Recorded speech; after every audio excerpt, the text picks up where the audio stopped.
Впервые за 85 лет своего существования театр кукол имени Сергея Образцова во Владикавказе. В график больших гастролей изначально Северная Осетия не входила, но по приглашению художественного руководителя театра Шаби Владислава Колеева Образцовая труппа прибыла и к нам. Зрители оказали артистам горячий прием. Мы счастливы, что мы здесь.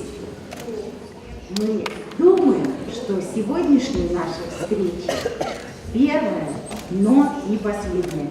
Спасибо вам. Я желаю вам получить удовольствие от сегодняшней встречи с нашим театром. На сцене Осетинского театра знаменитая кукольная постановка «Необыкновенный концерт». Слава о ней ходит не только по России, но и за рубежом. Впервые спектакль сыграли в 1946 году. Поставлен он самим Сергеем Образцовым по пьесе Александра Веденского «Концерт варьете». Это сатирическая пародия, высмеивающая шаблонные приемы эстрады. Постановка заняла почетное место в книге рекордов Гиннесса. Более 10 тысяч раз поднимался занавес необыкновенного концерта. Спектакль давно разошелся на реплики, а образы его героев знакомы всем. Главный герой необыкновенного концерта конферансье Апломбов – удивительный полиглот. В каком бы регионе ни проходили гастроли, он всегда приветствует жителей на родном для них языке. На сцене певцы, музыканты, дрессировщики. Содержание так увлекает, что зритель совершенно забывает, что перед ним куклы, а не живые артисты. Каждый номер вызывает шквал эмоций.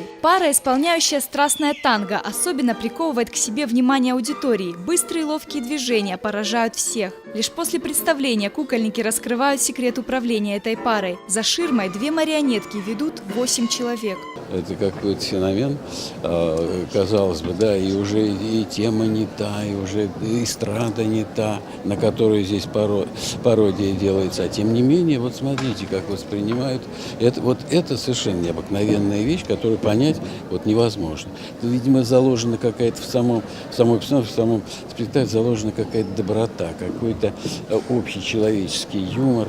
За несколько часов до премьеры состоялась пресс-конференция, на которой озвучили важную проблему. Исчезает профессия кукольника, недостает и людей, которые бы создавали марионетки. И чтобы привлечь аудиторию, сотрудники и артисты театра проведут мастер-класс, где внучка Сергея Образцова расскажет об основателе театра и об этом редком виде искусства. Также посетители мастер-класса сами попробуют управлять куклами. Основанный Сергеем Образцовым в 1931 году, кукольный театр по сей день остается одним из самых популярных в мире. Высокое мастерство работников по достоинству оценили в Северной Осетии. Скажу, что вот именно через ваших персонажей воспитано не одно поколение, живущих и в постсоветском пространстве, и в наше время, потому что они нравятся не только детям, они нравятся и старшему поколению.